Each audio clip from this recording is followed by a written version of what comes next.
The following is a presentation of the Liberty Flames Sports Network from Van Wagner.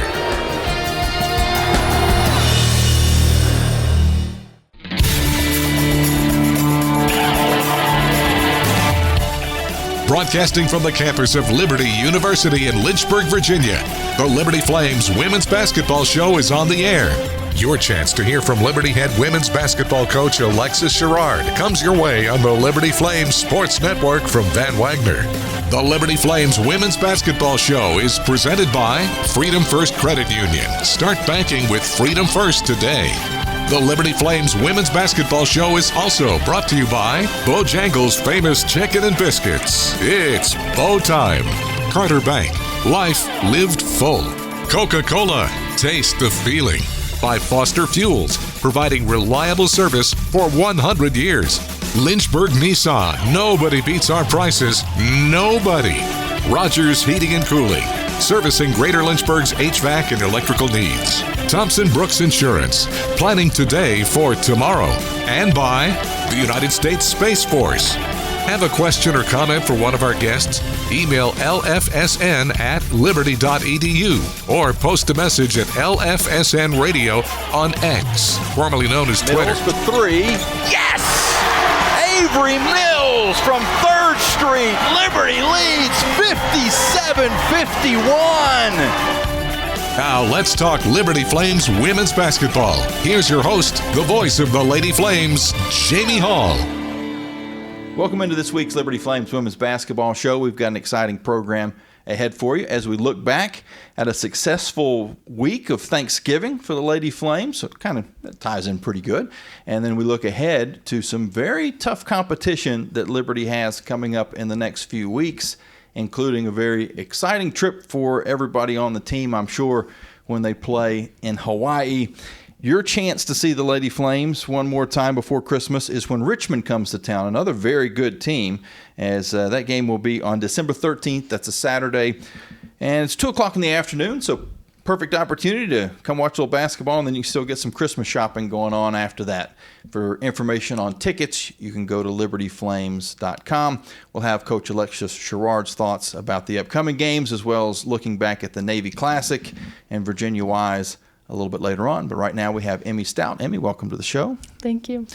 Emmy, you most recently have been, and we talked about this, I always like to say the phrase, you got some new hardware, but I don't know in the post-COVID era if they actually give out hardware as much anymore. But you guys did get something for, and I'm jumping ahead, but you guys got something from college, from the conference championship, didn't you? Didn't you guys get like a little trophy or something from that? We did, yes. We did get, I think we all got individual trophies. Yeah, I'm pretty sure. So that's pretty cool. So yes. at least the conference is still giving out trophies and certificates and things like that. But some of these, smaller in-season tournaments, I think, I don't know. I'm not calling out Navy because they did a great job of putting the tournament on. It's a beautiful campus, and they're, God bless them and their mission and what they do.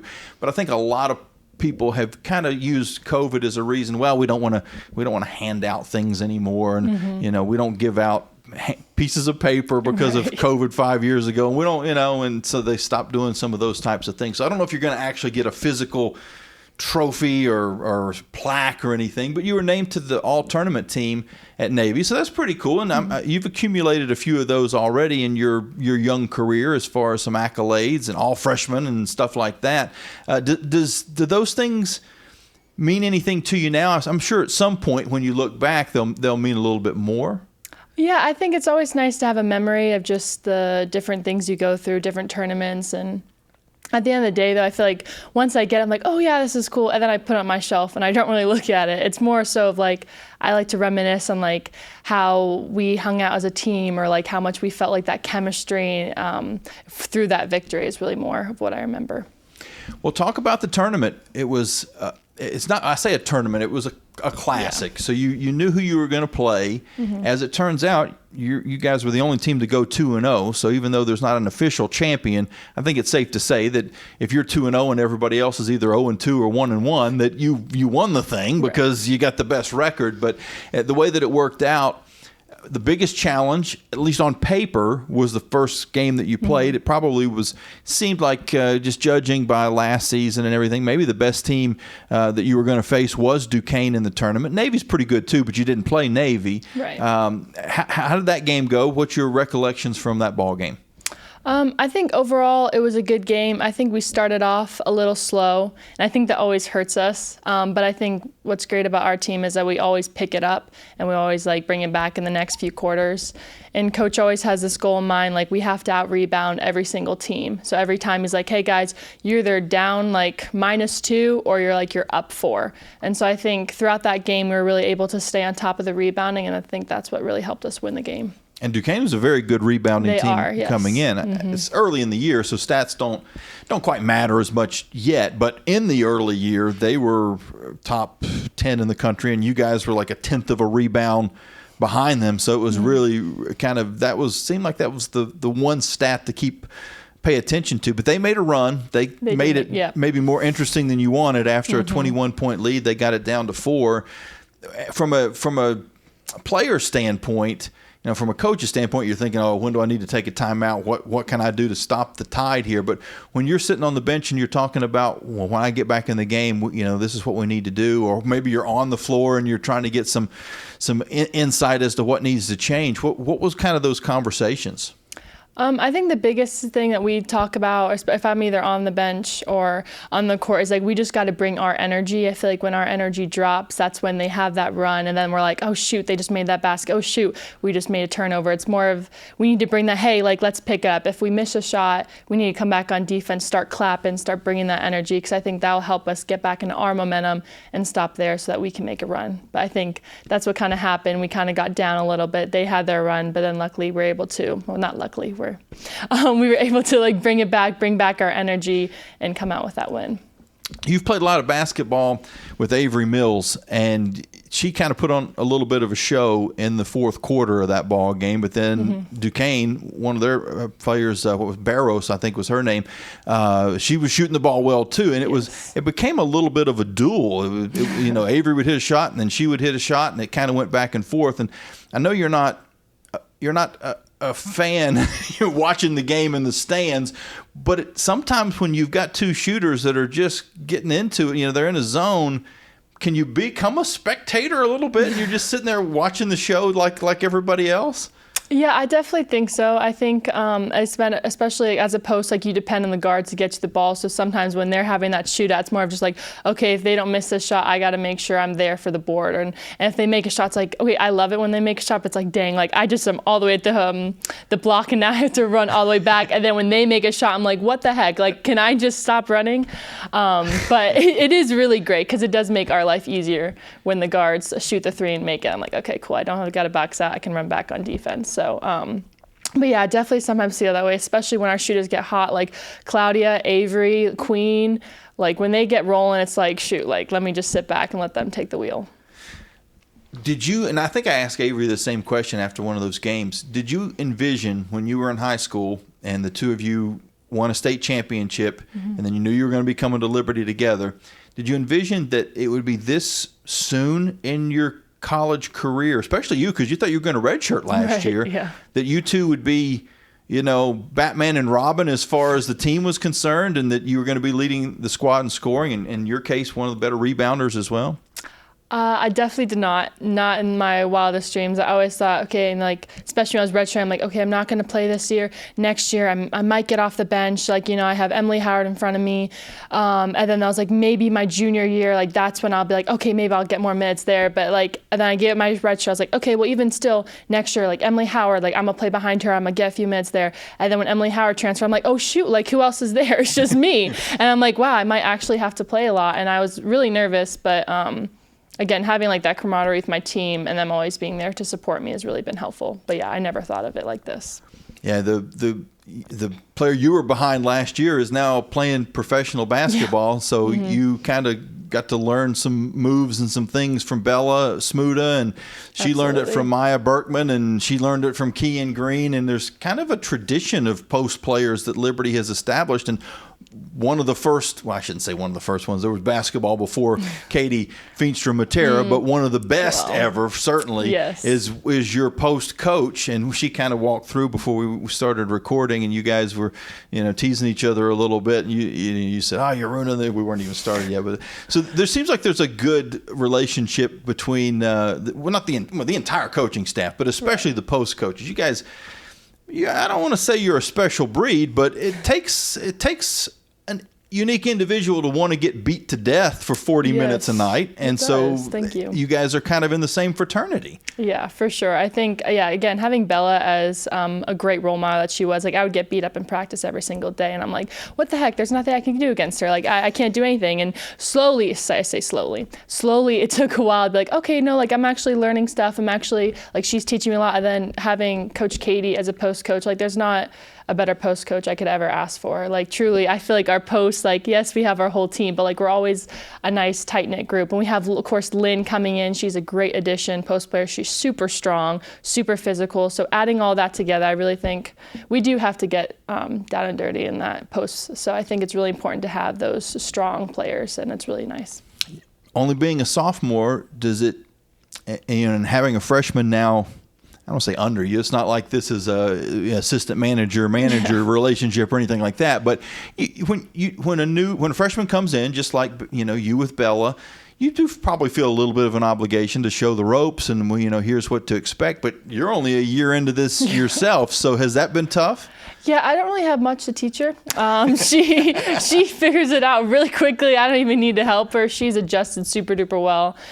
Really, it's just nice to right now just grow a friendship with her. She's super energetic and super fun to be with. So I think it's more of like, I wouldn't say it's like I'm a role model. It's more of like she's a friend and we're friends together and we're just like kind of figuring out as we go. Very cool. I jumped, I think, and completely missed the Manhattan game. That was the game on Sunday. You can miss it if you want. It was a great start. You guys got out to a big lead. I think, 24-point lead, but then the fourth quarter, at least the first 5 minutes of the fourth quarter, is definitely one of those that you will flush down the toilet if you got the opportunity. And it's not film anymore, so it's digital. You can't really flush anything anymore, but hit delete at least on the fourth quarter. But what did you guys learn from that? There's quite a few turnovers that allowed them to get it back within arm's reach. They never took the lead, but they got it enough that everybody was worrying a little bit. Yes. I think the biggest lesson we learned from that is just not to feel rushed. All of our mistakes wasn't just lack of skill. It was more of just like we were forcing the ball. We were just getting nervous. We were letting them speed us up. And that's just something like we watched it in film. The coach was like, it's not like, again, it's not lack of skill. You guys just were rushed and you can make those passes. You just got a little nervous.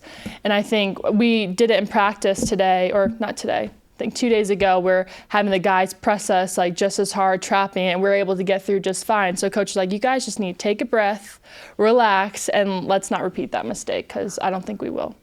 It kind of does snowball, though, doesn't it? It does. There's a panic that sort of sets in, and I don't know other than taking a time. And of course, Coach did take a timeout, and then it didn't quite help as much as it should have probably. And so it's early in the year, and I guess it's better to learn, and you still got a W than to have a loss and learn from that. Having said that, though, now you're going to be playing George Mason and Richmond the next two games, one on the road, one at home, and these are two. Again, the rankings early in the season don't mean a lot, but you're talking about a Richmond team I think that was 35th in the net ranking, and George Mason is in the 60s, I think. So these are very good teams, and especially George Mason playing at home. They play well on their floor, and I imagine they're going to throw some pressure at you, having seen the game film from the last game. So how has preparation been this week leading up to Mason? I think, again, we're really focusing on our press offense, and once we were able to get that down, we're like, okay, now we can feel confident. I don't think we're going to have much of an issue with press, but that's really been our main focus, is just working on the press and then just doing what we do. Because the offense seemed to go pretty well. I mean, there's always going to be a lull here and there where you miss some shots, but 90% of the problem wasn't the half-court offense. Right. It was you never got to the half-court to run the offense in those two games when there were stretches of issues. Once you get down the court, then it just seems like you guys have some really good chemistry for a young team. That's surprising. There's players, obviously you guys, there's a few of you are back from last year, no question about that. But even that, sophomores, Claudia didn't play a ton her first 2 years. So you got players that are getting way more minutes than maybe they were used to in the past, or completely new to the system, either freshmen or transfers in. How can you explain the chemistry that's worked so well so fast?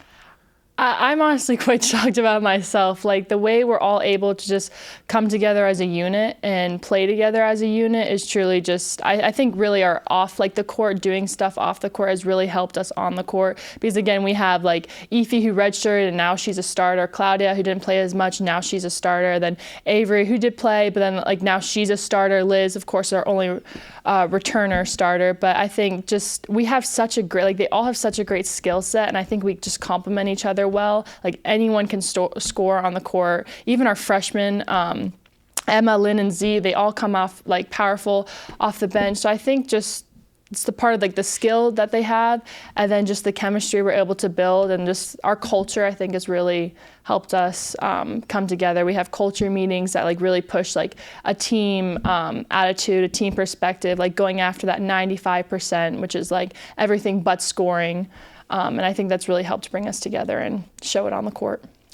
Well, I don't want to jump too far ahead, but if you go past George Mason and Richmond, then you're going to play a team called Hawaii and Oregon State. So you got what used to be a Power 5 team in Oregon State before the Pac-12 blew up, and then Hawaii has had a pretty good tradition of all their athletics, but women's basketball is usually pretty good. And you're playing not on their home court. They're actually having to fly to get to the game too, or maybe go on a boat. I'm not sure. I'm assuming fly, since it's a different island that your guys are playing on. You're playing on Maui, and we learned this before we came on the air today, because you've been to Hawaii before. I've been to Hawaii before. And we were trying to figure out. So the island of Hawaii is the biggest of the islands, but that's not where we're going. Waikiki is on the island of Oahu, but that's not where we're going. That's the third biggest island, correct? Is that what you found out? Oahu, yeah. Yes. And so we're going to the second biggest island, which is Maui, but it's pretty famous because there's been basketball there for decades. Chaminade plays the men's tournament there, and usually it's always just blue blood college programs. The Dukes and the North Carolinas play there as much as they can. I think they're only allowed to play once every so many years, 4 years or something like that. But it's always going to be just top 25 teams playing each other. That's the week of Thanksgiving. Matter of fact, that just happened. And if I had a better memory, I could tell you who won, because somebody just rolled through that tournament. We'll find out during this next break, and when we come back, I'll sound like I know what I'm talking about. But so there's a lot of history with Maui, and then Hawaii you're playing them kind of, on their home state, maybe not their home gym, and Oregon State is hosting. It's a weird thing. Oregon State is hosting the tournament, but they're hosting it in Hawaii, and then they bring in it's a cool setup. It's very unique, but it's going to be great. So before we get into personal things, just how much are you looking forward to? Which makes it tough, because you got two very good opponents between now and then. You can't look past George Mason. You can't look past Richmond. But Hawaii is just around the corner, and I know everybody's got that circled on their calendar. Yeah, I'm super excited for the beach. Like in California, we have the beach, but like it's still foggy, and I know there's sharks there, and I know I can't see them, so I'm like, I'm not going in that water. But Hawaii's different because it's clear water. I could see a shark if it's there, and then I probably wouldn't outswim them. But it's just mentally for me, knowing that there's clear water and I could see what's there, like I will swim all day. It's so much fun. I cannot wait for the water. The fact that you had a little thought in your head that you might be able to outswim a shark just tells me your mentality. I guess that's good in a way. If you relate that to basketball, that's great. Yeah. Because Oregon State's the shark, and we're going to outswim the shark. Absolutely. But literally, don't try to outswim a shark. No. It's like the old thing about an alligator, too. If you ever run into an alligator, if you run in a zigzag that the alligator can't zigzag or something like that, just try not to run into an alligator, and you don't have to worry about it. And then, or is it a crocodile? Maybe it's both. Couldn't tell you. It might be both. I think alligators are more Florida. Where are crocodiles? Are those? Do we have crocodiles, or is that just like an Australia thing? Because the crocodile hunter, I don't know. You were too young to remember the crocodile hunter, but he had a television show and he would hunt crocodile. I guess that I could never. Absolutely not. Okay, that's something else we're going to look up during the break. Where are crocodiles? I know we got alligators. Yeah. Through Florida. Louisiana, I know there's some in North Carolina, because I remember I saw one in the back of my aunt's house, but I don't know if it was a crocodile or alligator. I feel like it'd be probably alligator. I think it's mostly alligators in the United States, but maybe we've got crocodiles too. I don't want to know if we have them. I would just prefer to be left in the dark. Okay. Running a zigzag. It can't hurt. It can't get me. Yeah, it can't hurt. It can't hurt. Well, let's take a quick break, and when we come back, we'll finish up our conversation with Emmy Stout here on the Liberty Flames Women's Basketball Show. What's important isn't that Freedom First has been in business since 1956. What's important is how we've been doing business since 1956. Since day one, we have been accountable to our members, not stockholders. We make loans that cost less, offer savings plans that pay more, and give back to our community, and that hasn't changed. What has changed is our ability to serve you with more locations and more technology to simplify your financial life. Freedom First. It's a place where anyone in our region can bank for good. It's bow time. It's not just football season. It's tailgate season. And that includes every kind of football, whether it's got goalkeepers or goalposts. The kick is good! Because it doesn't matter where or how you tailgate. When you've got crispy chicken and fluffy buttermilk biscuits from Bojangles, your tailgate is better than great. It's legendary. Head to Bojangles and order your tailgate box with boldly seasoned chicken, fixins, biscuits, and legendary iced tea today. It's bow time. You're listening to the Liberty Women's Basketball Show, presented by Freedom First Credit Union. Today's show will continue after this 1-minute timeout on the Liberty Flames Sports Network from Van Wagner. Thousands of our teammates make and deliver 300 of the world's best brands and flavors, locally. From the heartland to the coast, in big cities and small towns. Our products are moving, and our trucks are rolling. We share a passion and a purpose, and we love to refresh and serve our communities. We are Coca-Cola Consolidated, your local bottler. At Carter Bank, we believe life is best lived full of opportunities and dreams, of goals achieved and promises kept. We've been creating opportunities for more people and businesses to prosper since 1974. That means great local lending, convenient access to your money, accounts and guidance that make it easier to get more done. We are Carter Bank, the preferred community bank of Liberty Flames Athletics. Visit carterbank.com to learn more. Member FDIC, Equal Opportunity Lender. Hi, this is Alan York, asking you to join the team as a member of the Flames Club. As a Flames Club member, you can make a difference by directly contributing to the success of Liberty Athletics. The Flames Club's mission is to raise the financial support needed to provide our coaches and student athletes with the resources to compete for championships. Membership levels vary and begin at just $75. Some gifts may even be tax deductible. When you join the Flames Club, you're truly investing in champions and championships. Join today at libertyflamesclub.org.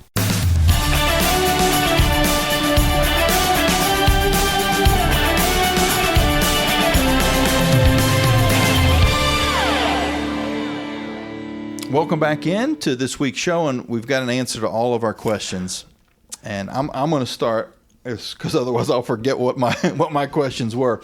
I was wrong completely. It wasn't the Maui tournament that someone blew everyone out. I was thinking of the Players era tournament that was in Las Vegas that Michigan just killed everybody that they played. I think won every game by 30 points or more against some top 25 teams.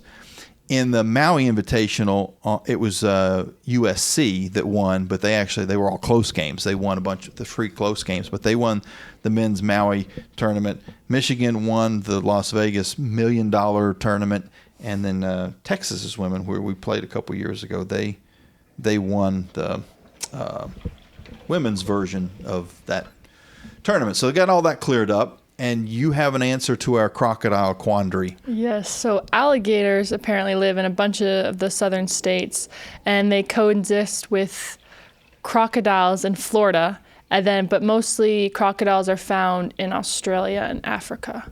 So the only place in the country that you can find crocodiles is southern Florida. So don't go to southern Florida is what you're hearing. Yeah. Crocodiles and alligators. Crocodiles and alligators coexist there. Okay. So but you're right. As far as what you would see in North Carolina, South Carolina, Georgia, Louisiana, and anywhere else, maybe even Texas, is alligators.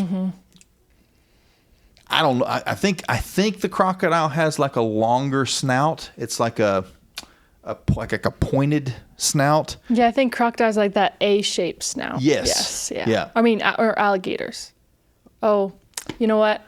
I don't even know anymore. I'm just not gonna say anything. I thought an alligator had more of a rounded, because if you think of the Florida mascot, he's got more of a rounded. No, that's true.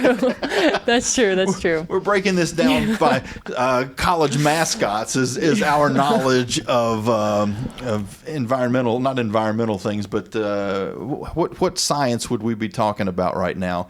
Species and zoology. There you go. Yeah. Zoology. That's why you're getting the degree and I'm not right now. Remind everybody what you are studying. I actually just switched to public health preclinical. Okay. Yeah. So what does that eventually lead to? It leads to PA school. Oh. Yeah, I was in biomed, but I didn't want to go to med school, so I don't know why I was in that degree. So I just switched to public health preclinical to make it easier for me. Did you lose anything out of that, or would most of the stuff that you'd taken last year going to still work for you? No, I still had to take the same classes. It's just the same. It's just I don't have to take like calculus and physics. Nice. Yeah, so I would happily pass on those. Good deal. Yeah, I'm with you. I'm not. I had anxiety just when you said those two words, and I haven't taken a class in years, so. Okay, so that's cool. And we figured out our crocodiles and our alligators. Let's go back to Hawaii. Because you were talking about there's an excitement about going to Hawaii. You're looking forward to the crystal clear sea and all this. But you've actually been to Hawaii before, and your mom has a connection to Hawaii. Yeah, I went. I think I was actually in middle school. We had a basketball tournament there for my club team. We played a few games. We actually won. No, just no. Humble, yeah. But my mom actually lived there for part of her childhood because her dad worked in the government. So it was nice. We got to see her where she used to live, the school she went to. So it was a nice moment for sure. You mentioned when you played there that the team that you were playing, I guess that was native to Hawaii, that a little intimidating. Oh yes, we stalked them on Facebook because we didn't obviously know any of these Hawaiian teams, and they had a team picture, and I don't know what type of animal it was. I want to say a wild boar, like a bull, like some huge animal. It was dead, and they were all standing around it with like pitchforks, and I'm like, oh heck no, I'm not playing that team. Like there's no way. So they were definitely quite the scary competitors that we had to face for sure. Last year, you played at Cherokee, North Carolina, and there was some Native American culture that you guys got to be a part of, some tribal dances and stuff. It was kind of cool. It was very unique because I was indoors because it was the winter time. It was in December, so I think if it probably would have been summer, they would have probably done these things outside, not in a ballroom. But for sure. So you get to be kind of a part of the Native American culture, and now you're going to get to do some things that are more with the Hawaiian culture, which I think will probably be interesting as well. Do things like that fascinate you? Yeah, I think it's always fun. I love to hear about or be a part of different cultures, especially with our own team. We have 5 different people from different countries, and so I love being a part of that experience. It's super fun. It's just it's different. You get to learn something new. Tell everybody that maybe don't know the answer to this, because you mentioned about your mom and her connection to Hawaii, and you've talked about California, and then we know that you went to high school at LCA. So you and your family have bounced around a little bit, but what has been the reason for your travels? The biggest reason was just my dad's job. It just took us for a big loop. And then when I committed to Liberty, my parents oh, we want to go with you. So then they just moved with me to Virginia. Nice. So where have the stops been that you've been a part of? Honestly, not that many. My mom traveled a lot before she got married, but then obviously when she got married and had a family, I was born in Maryland.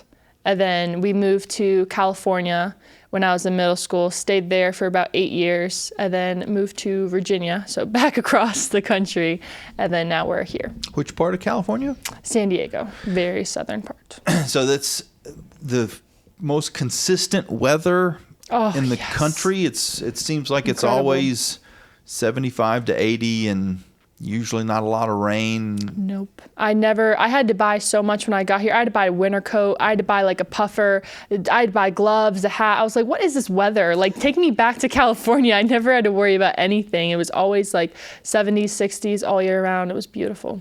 No seasons, though. There was no seasons. I didn't have a fall, which was very depressing because that's my favorite season. We didn't have snow. So when I came here and I had a snow day for the first time for school, I was like, this is amazing. I love this. So that it was a huge bonus. I do love Virginia. I like the different seasons for sure. I think that's way more fun than just all year round weather. How old were you when you moved from Maryland? I think I was 10. So you probably witnessed, so you had some snow in your background, but when you were a kid, when you were younger, maybe you didn't remember all of that. So it wasn't, the ones that fascinate me are when you have someone who's lived in Miami their entire life and then they come to college, even in Lynchburg, and it seems like that they've been sent to Siberia because they've never been around anything like it. The first snowflake they see here is the first snowflake they've ever seen in their life. So you at least had some knowledge of that as a kid.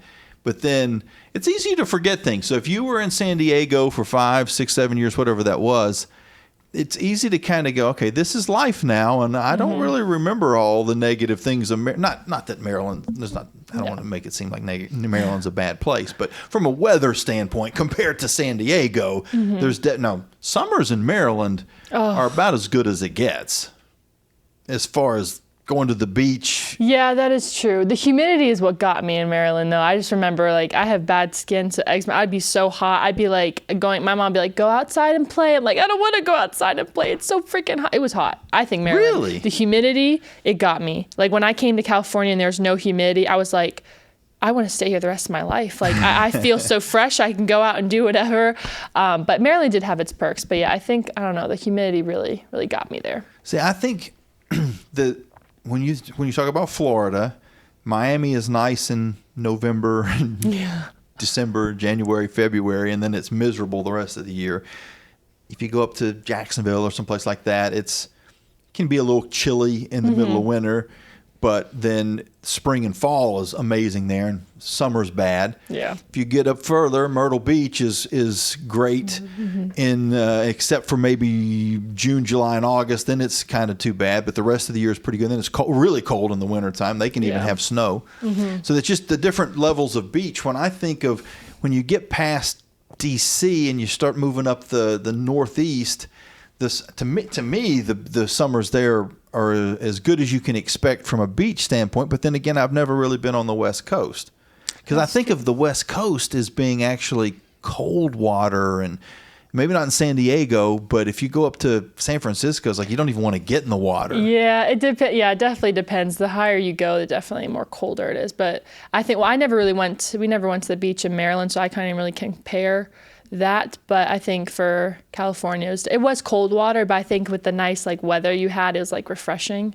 I don't know. It worked out. Yeah, you were in the best possible place. Was. Any further north, and it would have been. It's not as good. Yeah. But it's a surfing area. Did you surf a lot? No, I actually only went to the water 5 times because, again, sharks, and that was a very big fear, reasonable fear, of course, because you can't see them and they could just attack you out of nowhere. But my brothers would surf all the time, because it was a huge surfing place. Yeah. Were they good at it? They really tried their best. They really gave effort, and that's all you can really ask. Fair enough. Yeah. So what other hobbies, sports, what other things did you do if surfing wasn't your bag? Well, obviously I did basketball a lot. We played basketball outside a lot because the weather was super nice, so that was a lot of fun. I would love to go hiking. We would bike all the time. I just had a hobby that I did all the time, and just, you know what I would do? This is horrible. I would shop a lot because we had malls like 3 stories, 4 stories tall, and would be like, this is my place. So I would definitely shop a lot too. So if shopping is your hobby, then I'm assuming as we record this at the beginning of December, you've gotten all your Christmas shopping done by now.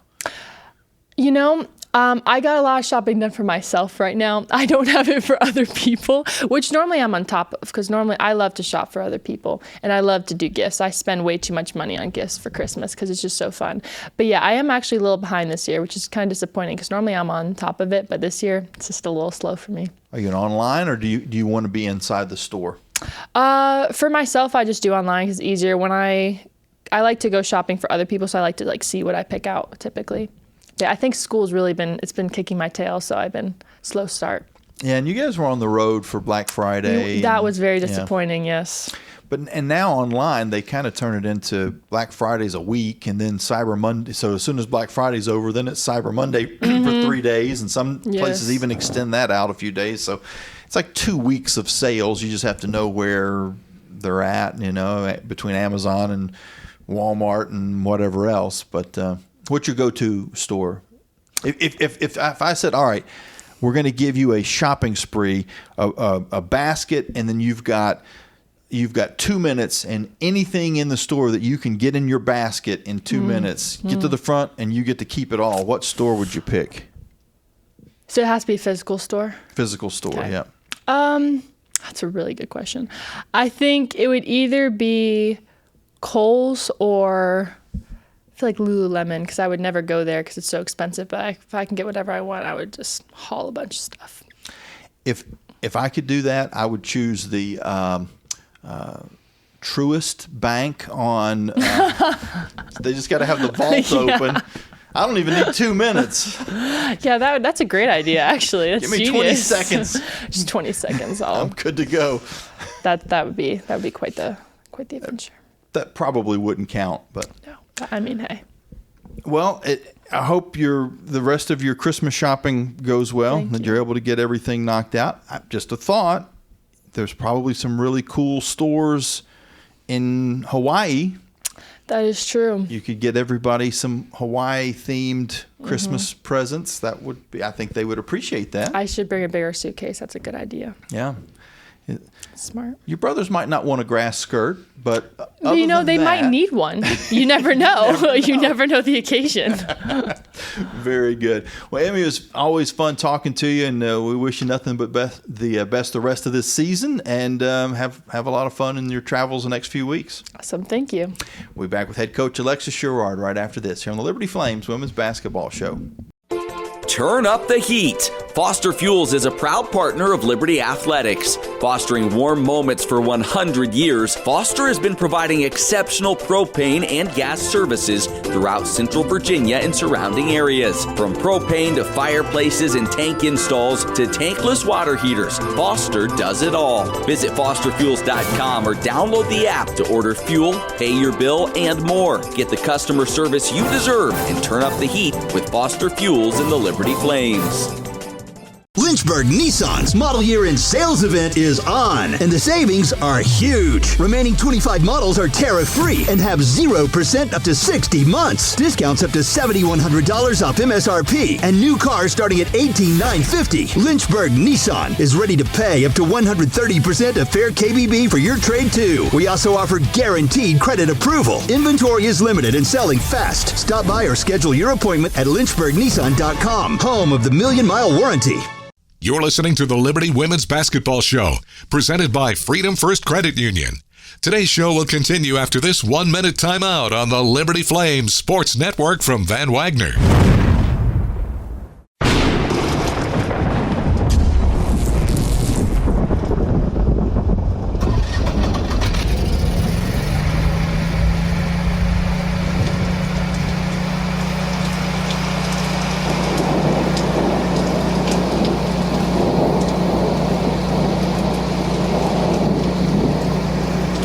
Rogers Heating, Cooling, Electrical, and Plumbing. Your certified Generac backup generator experts. Online at callrogers.com. The light from a star can take millions of years to reach Earth. So when you look at a star, you're looking back in time. But I see the future. I see exploration and courage. I see my country finding new horizons out there. And I see giant leaps making a comeback. I see myself. The future is where I'll make history. This message is brought to you by the United States Space Force. More information is available at spaceforce.mil. Thompson Brooks Insurance has been serving Virginia for over 35 years, helping individuals and businesses with their insurance and investment needs. The team at Thompson Brooks is experienced in understanding Medicare, retirement planning, life insurance, the healthcare marketplace, and group insurance benefits. Call Thompson Brooks Insurance at 434-385-8500. That's 434-385-8500, or visit them online at thompsonbrooksinsurance.com. Thompson Brooks Insurance, planning today for tomorrow.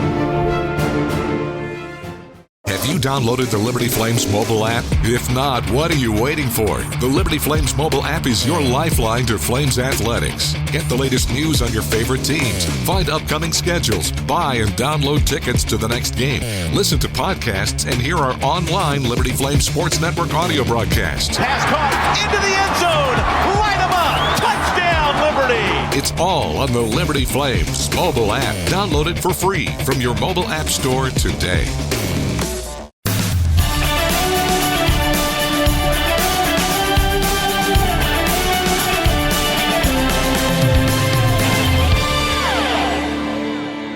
Welcome back into the show. We're now joined by head coach Alexis Sherard. Coach, welcome on. Thanks for having me, Jamie. I like to always kind of our first little bit of the conversation talk about who we have just had on. In this case, it was Emmy Stout.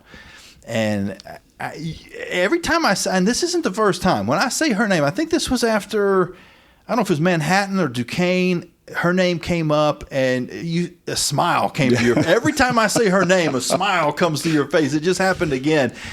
Talk about her and I don't want to say it was a surprise because she was a great high school basketball player, but that doesn't always translate into the college game. And you guys were going to redshirt her last year, and it just worked out to where with some injuries that wasn't an option. And so she played last year as a true freshman, and she has blossomed to where now I don't know if you'd trade her for any other post player in the conference. No question. I mean, Emmy Stout, first of all, she's an amazing human being. She just brings so much to the table. She brings so much to our culture. She's mature. She has great leadership skills. She's competitive. She's a student of the game. And obviously, she's very talented. She finished the year last year with a strong performance at Kentucky and really just carried it over to this year. We're doing a really good job, and she's being really receptive, just being stretched, playing out of her comfort zone, stretching out her game, just from around the basket to now shooting a 15, 16-foot jumper. So she just has so much value to our team, both on and off the court. So, yeah, whenever I hear Emmy Stout's name, I just get a little bit warmer inside. Well, and the stat line that she provides is pretty solid, too. And I don't think, and I asked her and Avery Mills, did you imagine when you were, having that championship run in high school that 2 years into your college career that you guys were going to be the two names at the top of the score sheet as far as the stats? And both of them say, no, that was not the expectation. Thought it was going to, take a little bit longer to kind of get worked into the system. But they've both taken to the college game extremely well. Yes, they have a great chemistry. Obviously, they won a state championship together in high school, and they had great chemistry then.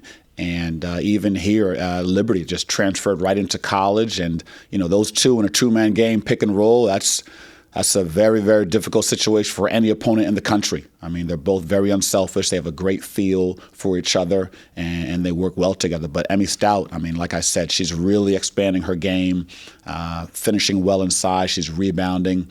And, she really runs the floor really, really well. I mean, she's very fast for her position. She has great hands. She can catch. She can finish at full speed, which is, not typical for all post players, So sometimes they have to get position, get their feet set, back to the basket. But Emmy, she can catch it on the run. She can catch it back to the basket. She can catch it coming off a screen.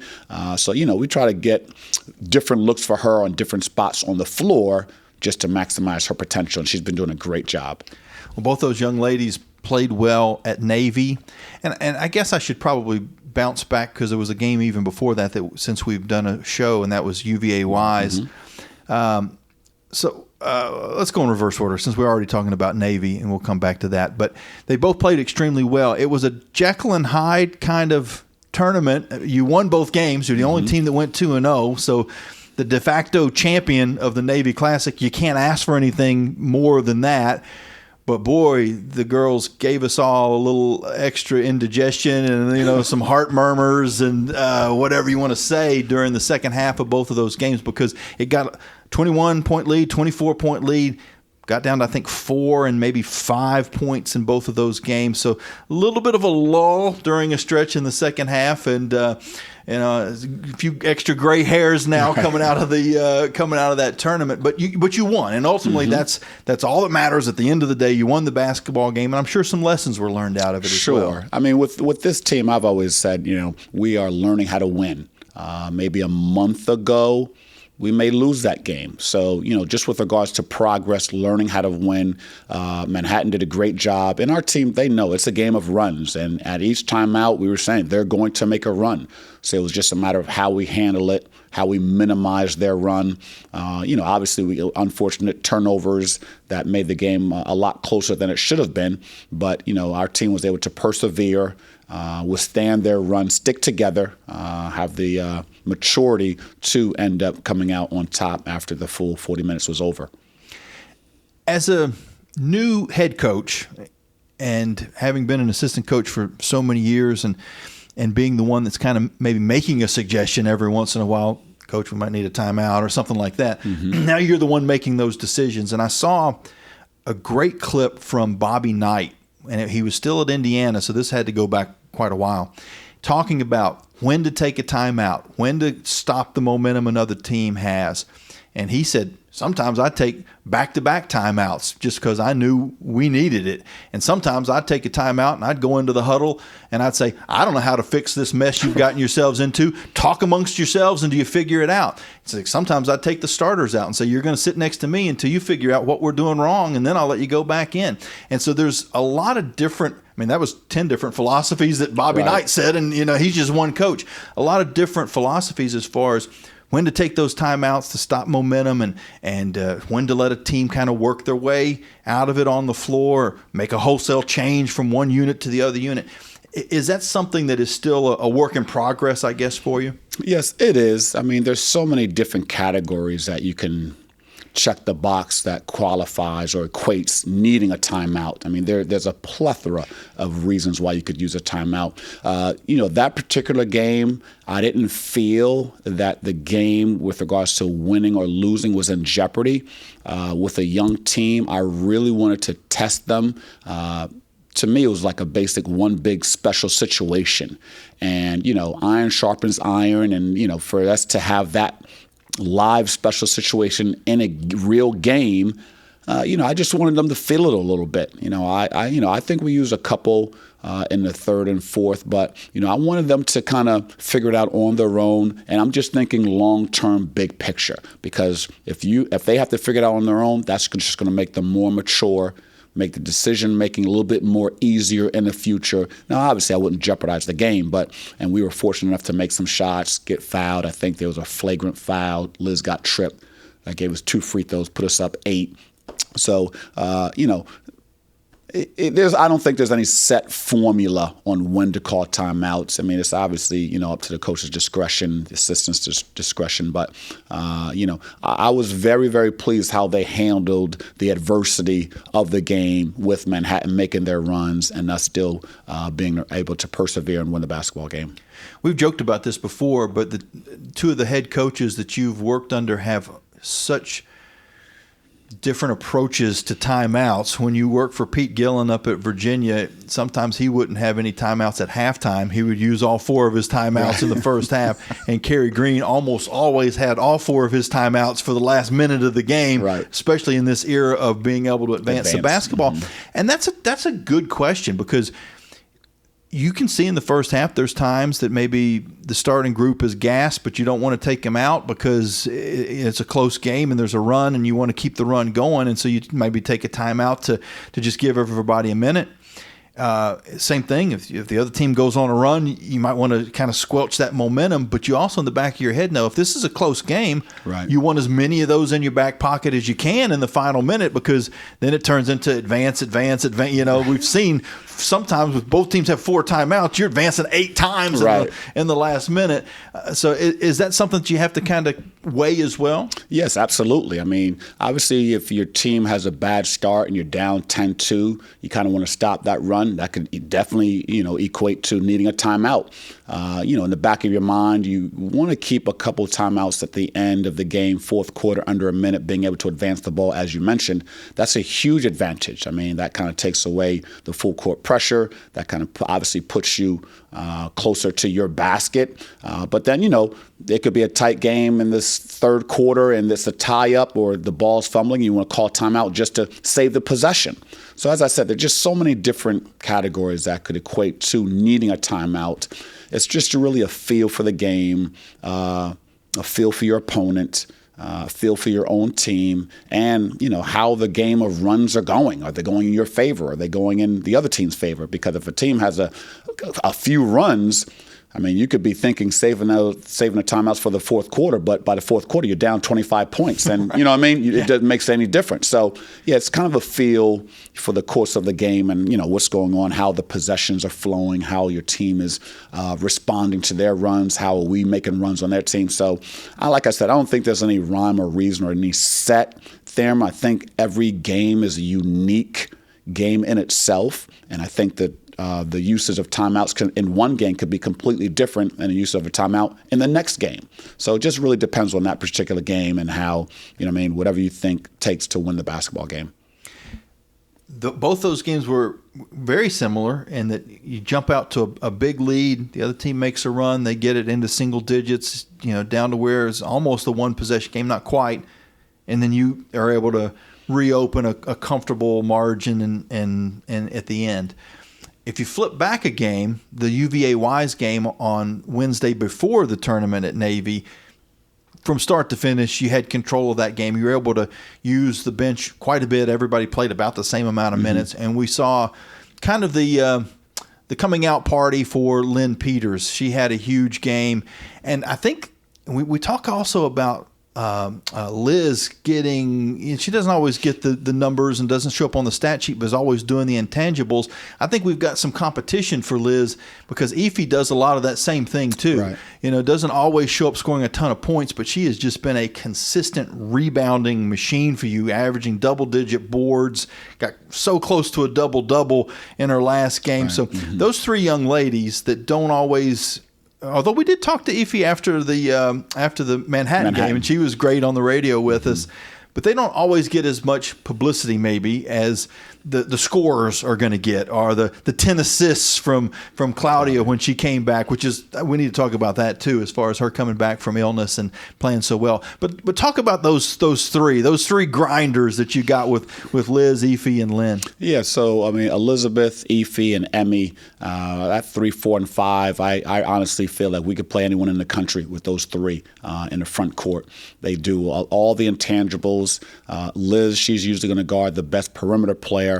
As you said, Efi's one of the top 15 in the nation in rebounding. Emmy's, giving us almost a double-double almost every game. So, those 3, they're all unique. They bring all different talents to the floor, all different special or, advantages in each position.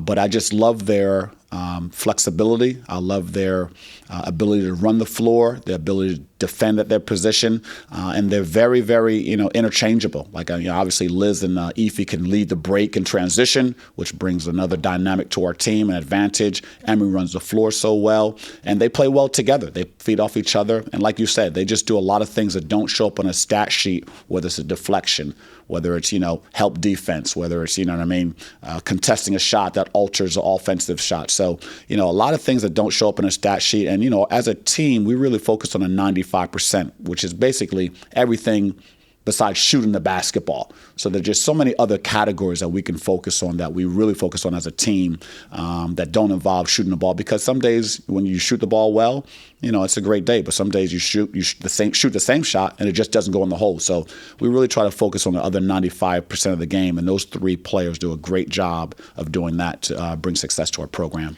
The tradition of post players continues. I know it's awfully early in her freshman year, but Lynn Peters, it seems like just her size, her physicality, she's got some of those early post moves that we saw from Emmy Stout last year in her true freshman year.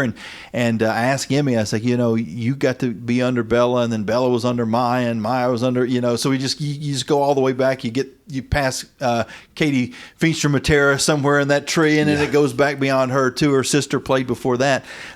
So that tradition continues, but now you've got a sophomore that is your leader, that's in a true freshman that comes in that is learning from a sophomore. So you've got a very young core, but Lynn Peters looks like she's got an awful lot of upside. Yeah, Lynn. So I've known Lynn's high school coach for years over in the Netherlands. Actually got Pien Steenberger from the same high school. So I've known Molly for a long time. She's done a great job with her players. And, it's over the years, Liberty post players have always had sort of a veteran post player for the younger post player to play against, practice against every day, learn from. Obviously, this year, Emmy Stout is ahead of her years as far as experience, because she's only a sophomore, but she's playing like a junior or senior. So for Lynn to have that veteran in front of her, that leadership, that great example, just to see the work ethic, I think that's just going to benefit her tremendously. And she's already coming in with a plethora of talent. She runs the floor well. She's very strong at her position. She rebounds. She can already shoot the three. She doesn't shoot it often, but she has the range. And she has a great IQ, and she has a great work ethic. I mean, she's one of the ones that's always in the gym getting shots up. And, she's probably, just with regards to personalities off the court with the team, she's got to be top 2 or 3. I mean, she's just a joy to be around. She brings, sunshine to any dark, gloomy day. She has an unbelievable personality, and she's very receptive to learning, and she wants to be great. So as a coach, from a coaching perspective, when you have a player that's willing to work, wants to be great, takes all the information like a sponge, that's a formula for a very successful player. I kind of teased a little bit about Claudia coming back from her illness. Didn't look like she missed a beat. I think first game played 30 minutes or so. And was that not the game where she had, I can't remember, was that the game with 10 assists and she needed 2 more free throws and she'd have had the double-double? Yes. Points and assists, which is, that's a pretty cool double-double to get. So it seemed like the 3 games out didn't affect her much. No, I mean, Claudia, she's a warrior. I mean, I think she was ready to play probably a week and a half prior to that game, but obviously protocol, returning to play, there are measures that you have to take just with regards to health, security. But, she did well. She didn't really skip a beat. I told her the only lag I saw in her game were the 2 free throws she missed in a row, which I was like, well, she was off 3 weeks, so we'll let her slide on that one. But besides that, she played well. Her conditioning, our strength and conditioning coach, our trainer, Will and Lolo, did a phenomenal job just with regard to return to play, getting her back ready to play without being injured, because she did play about 30 minutes. So they did a great job. Claudia did an excellent job. And, like I said, I think if you would have asked her, she would have asked to play maybe a week and a half prior to that Duquesne game. So I was very pleased with her. And again, she's one of our captains. She's really matured over the years. And she's one of the ones, she didn't play her first 2 years, playing behind some good players, great veterans. So she was learning, practicing against them. And I think now it's paying dividends because she's, one of our top players on the team. The next couple of weeks, you get to add an extra hat. Not that you haven't already had this hat, but a psychologist, which head coach, that's probably one of the criteria anyway. But you've got 2 very good opponents coming up in George Mason and Richmond. But then Hawaii is around the corner. And I don't mean playing Hawaii. I mean going to Hawaii. Right. You do play Hawaii in that mix, too, in Oregon State. So you got 2 very tough games in Hawaii. But just the concept of taking the trip to Hawaii is in everybody's minds. It's in our minds, too. But it's in the players' minds. how do you kind of keep them laser focused? Because George Mason, let's just start with George Mason. They're a very good basketball team. Yeah, well, I mean, our team is well aware. We obviously lost at JMU, and George Mason beat JMU at JMU by 20-plus points. And as I said, our team, we're too young. We're not good enough to overlook anyone. I mean, I took the UVA Wise game very seriously. Our team was locked and loaded, and I think that's why we gave a full 40 minutes with no lulls, because they were locked in. So we're going to take the same approach. We don't really focus on day by day.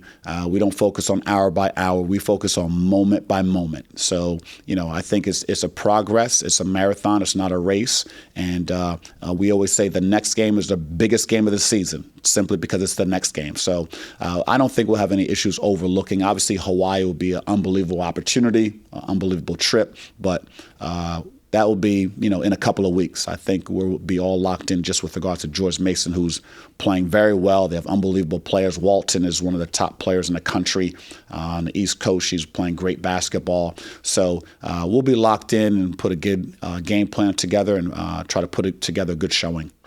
Nice game Sunday afternoon. Not too far of a drive. The fans, if they wanted, could drive up and watch the game, still get home, and time to probably watch the end of Sunday Night Football if they drive fast anyway. But it's kind of cool that you guys have been able to have the relationships with the Richmonds and the George Masons and the JMUs to be able to have some. And it's not like they're slouches. These are some of the best mid-major basketball teams in in the women's game. But it's also great as far as travel's concerned. Yeah. We try to keep it regional. I mean, just so obviously that's a great benefit to our fans. Shorter drives, very doable, especially on a weekend. They can just, pack the family up. So, anyone's available coming up to George Mason, not too far. We'd love the support. I think we have the best fans in the country. And, we always love to see our fans, especially on the road. And then the next week, they get the chance to see you one more time before Christmas against the top 35 team, probably something like that. Richmond, outstanding team themselves. Don't go by the game against Texas, because Texas is probably going to be an Elite Eight type team by the time the season's over. So that was a little bit of a blowout. But other than that, Richmond's playing some great basketball, and they always put a great product out on the floor as well. Yeah, and I mean, I think we played them last year, and they beat us pretty good. So our antennas will be up for that game. And, Dugan, she's playing unbelievable. She's one of the top players in the country as well. So, and that coach, he does a great job. So, but again, the most important game that we're facing is George Mason. We'll go one game at a time. And, the moment by moment, we'll start with practice today. And we'll be prepared, and we'll trust the results. Coach, we appreciate your time. Yeah, thank you. That was head coach Alexis Sherard. If you want information on tickets for the Richmond game or how you can follow along to the George Mason game on Sunday afternoon, go to libertyflames.com. You can also download the Liberty Flames app in your app store. Until we talk again, this is Jamie Hall saying so long and God bless. You've been listening to the Liberty Women's Basketball Show with head coach Alexis Sherard on the Liberty Flames Sports Network from Van Wagner. Today's show has been presented by Freedom First Credit Union. Start banking with Freedom First today. The Liberty Flames Women's Basketball Show has also been brought to you by Bojangles' famous chicken and biscuits. It's Bo time. Carter Bank. Life lived full. Coca-Cola. Taste the feeling. By Foster Fuels, providing reliable service for 100 years. Lynchburg Nissan, nobody beats our prices, nobody. Rogers Heating and Cooling, servicing Greater Lynchburg's HVAC and electrical needs. Thompson Brooks Insurance, planning today for tomorrow. And by the United States Space Force. Liberty Flames Basketball is an exclusive presentation of the Liberty Flames Sports Network from Van Wagner.